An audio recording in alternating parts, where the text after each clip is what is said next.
Welcome back to the deep dive. We are broadcasting, metaphorically speaking, of course, from the busy floor of the market today. It feels like it. Because we are tackling a subject that hits the wallet of every single person listening. We're not just exploring a topic. We are handing you a press pass and a toolkit to survive in that financial jungle. And it is a jungle out there. Most people are walking into it completely blindfolded. Exactly. We're talking about the single biggest disadvantage that retail investors face. And it's not lack of capital, it's information asymmetry. I mean, you look at the institutional players, the hedge funds, the big banks, the folks down on Wall Street, they have armies of analysts. Literal armies. Interns whose entire job is just to read 300-page reports all day. While you, the retail investor, you have a day job, maybe kids, and you're trying to make a smart decision on a stock pick during, a 20-minute lunch break. It's an impossible fight. It feels like bringing a plastic knife to a nuclear war. It does. But today we're going to show you how to start leveling that playing field. We've pulled together a massive stack of resources, insights from senior analysts, workflows from Reddit power users, technical guides, to show you how to build an institutional-grade research stack. And the engine of this stack is NotebookLM. But, and I want to be extremely clear about this right out of the gate, we are not talking about using AI to simply, summarize this PDF. Oh, please, for the love of your portfolio, do not do that. If you're just asking for a summary, you are leaving 90% of the value on the table. You're just reading a shorter version of the noise. Right. We're going to talk about deploying this tool as a tireless 24/7 research analyst, one that never sleeps and, crucially, never gets tired of reading the footnotes.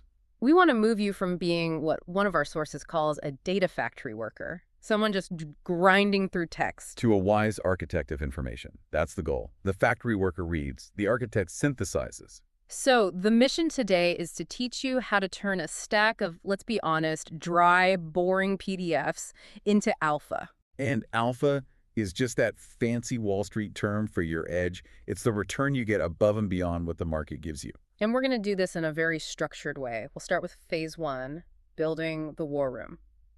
That's your data. Then phase 2, the interrogation. How to audit a company like a forensic accountant. We'll hit the numbers, the safety nets, and we have a really fun, surprising pivot at the end for your personal finances. All right, let's get into that war room. You can't analyze what you don't have. We found a great workflow from a user on the value investing subreddit who calls this the TIKR method. And this is all about discipline. The biggest mistake people make with these large language models is what I call the data dump. Yeah, they just throw everything in there. They throw 50 totally unrelated files into one project, a recipe for lasagna, a user manual for their car, and a stock report. And just, hope for the best. The TIKR method says, stop. You have to treat it like a file cabinet. Exactly. Create a specific notebook for a single company. Name it the ticker symbol. So if you're analyzing Apple, the notebook is named AAPL. That's it. Nothing else goes in there. It sounds so simple, but it forces focus. Okay, so what goes into that notebook? The source calls it a feeding frenzy, but it's a targeted one. What's on the must-have list? You need the full picture, not just the marketing highlights. So you're grabbing the last 2 years of annual reports. Those are your 10Ks. Okay. You want the most recent quarterly statements, the 10Qs. That's the official numbers. But the secret sauce, according to these power users, it isn't the reports. It's the transcripts. The earnings call transcripts. This I found fascinating because usually people skip these. They just look at the headline, right? Earnings beat expectations. Why are we weighing the transcripts so heavily? It all comes down to tone. A 10K report is legally scrubbed by 1,000 lawyers.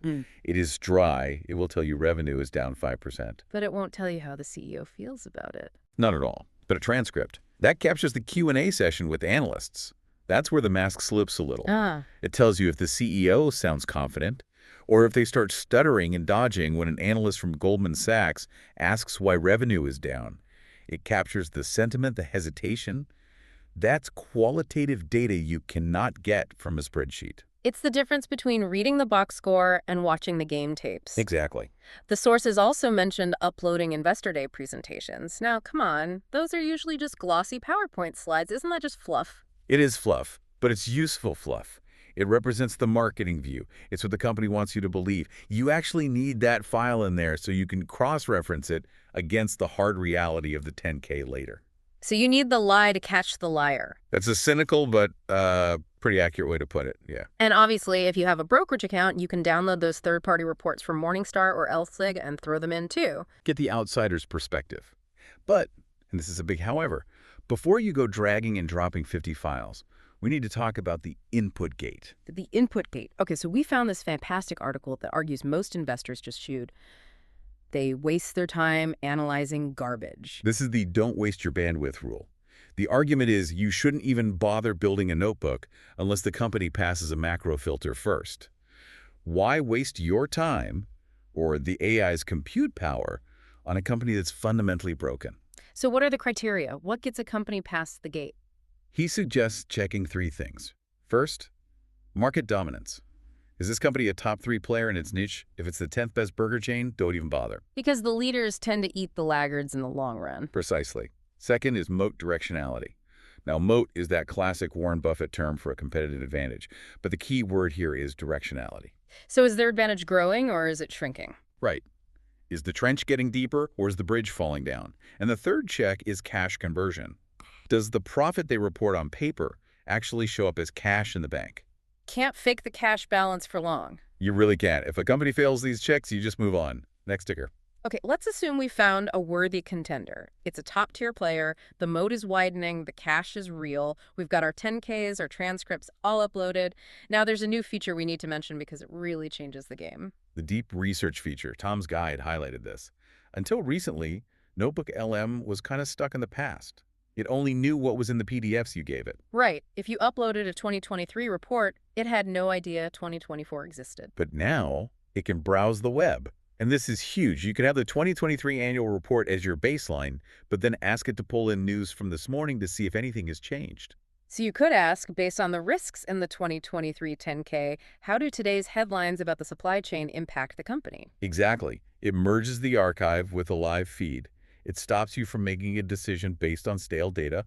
So the war room is built. The data is live. Now we move to phase 2, the interrogation.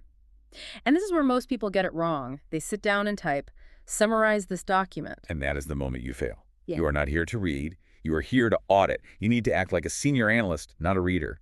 A senior analyst asks for a breakdown. We have a specific prompt structure from the sources called the master alpha prompt. This thing is a beast. It's designed to uncover the company's economic DNA. Economic DNA. It's such a crucial concept. The prompt asks the AI to classify the business model. Is it a toll bridge monopoly, like a credit card network? Where they get a cut of everything. Or is it a capital-intensive cyclical, like an airline that has to spend billions on plans just to stay in business, knowing that classification changes everything? Because a 5% profit margin is terrible for a software company, but for a grocery store. It's a miracle. Yeah. Exactly. The AI sets that context. Then it asks for the revenue engine. The 80-20 rule. The Pareto principle. Yes. You prompt it. Identify the core 20% of products driving 80% of the profits. You'd be shocked how often a company's presentation is all about some sexy new AI project, but 95% of their money still comes from selling, soap. It cuts right through the narrative. But my favorite part of this is the forensic management audit. This feels like detective work. It really is. You're asking the AI to measure the marketing gap. The instruction is cross-reference management's specific promises from last year's report against this year's actual results. That is brutal, because a human reader might forget that promise from a year ago. We have short memories. But the AI never forgets. It will pull up that quote from page 40 of last year's transcript and put it right next to the missed number in this year's 10K. It's a BS detector. It shows if management has a habit of overpromising. That's an insight you can't get from a stock chart. No way. And there's one more layer here, which is finding the moat leak. Okay, so this is about risk. This is risk assessment. You ask the AI to identify 3 structural risks that could break the investment thesis the next 24 months. But, and this is key, you tell it to ignore the generic stuff. Right, don't tell me inflation might happen. Every company has that risk. We want the structural leaks. Is a key patent expiring? Is a competitor stealing market share in Southeast Asia? You're not asking, is this a good company? You're asking, where is this company bleeding? Defensive investing. Love it. Now, speaking of bleeding, let's talk hard numbers. Phase 3, crunching the numbers. Right, for the people who break into a cold sweat when they open Microsoft Excel. The beauty here is you can extract quantitative data using natural language. So instead of hunting through 200 pages for a table, you just ask. You just ask, what is the return on capital employed? What is the debt-to-equity ratio? What's the interest coverage? And just quickly, why those metrics? They're the health vitals. ROCE is efficiency. Debt-to-equity tells you if they're leveraged to the hilt. Interest coverage tells you if they can actually pay their bills. Got it. And you can also do trend analysis. But one of our sources highlighted a specific framework they called the winner framework. This is comparative peer analysis. This is the power move. This is where you upload two different companies into the same notebook. Say, Coke versus Pepsi. And you let them fight it out? You let them fight inside the notebook. You ask, determine the winner for liquidity, or who has better cash conversion efficiency. The AI parses both sets of documents and gives you a side-by-side comparison. The example given was asking for product-wise revenue data, like compare Unilever's beauty segment growth against Nestle's health science growth. And think about the manual labor that saves. You'd have to find the right table in each PDF, hope they use the same currency, the same units. The AI just normalizes all that for you instantly. Incredible time saver. Okay, but we have to address the elephant in the room. This is AI. It can hallucinate. It can be confidently wrong. So phase 4 is all about safety nets. This is non-negotiable. If you are going to put real money behind these insights, you need safeguards. Our sources stress that NotebookLM is grounded AI. Meaning it's tethered to the documents you give it. Right. And it provides citations, little footnotes, for every single claim it makes. The rule is simple. Trust, but verify. Always click the citation. Why is that click so important? Because context is everything. The AI might say, revenue is expected to grow 20%. Sounds great. But you click the citation and realize that sentence came from a section titled Optimistic Best Case Scenarios, not the official guidance. So it's not lying, but it's mistaking an ambition for a fact. And you have to be the human in the loop to catch that. Another safety net I love is the explain it like I'm 10 mode.